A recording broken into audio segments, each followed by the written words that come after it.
ඔබට ජයග්‍රාහී දවසක් වේවා. අද අප්‍රේල් මාස පළමු වන අඟහරුවාදා.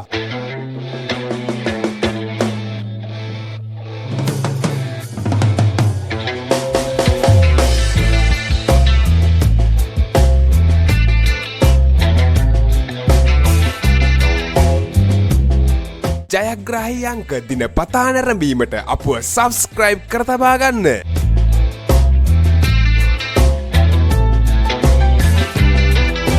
නිවැරදි ජයාංක, නිවැරදි ඉංග්‍රීසි අක්ෂරය, නිවැරදි සෙකන්ඩ් චාන්ස් ජයාංක ඔබට පහතින් දිස්සේ.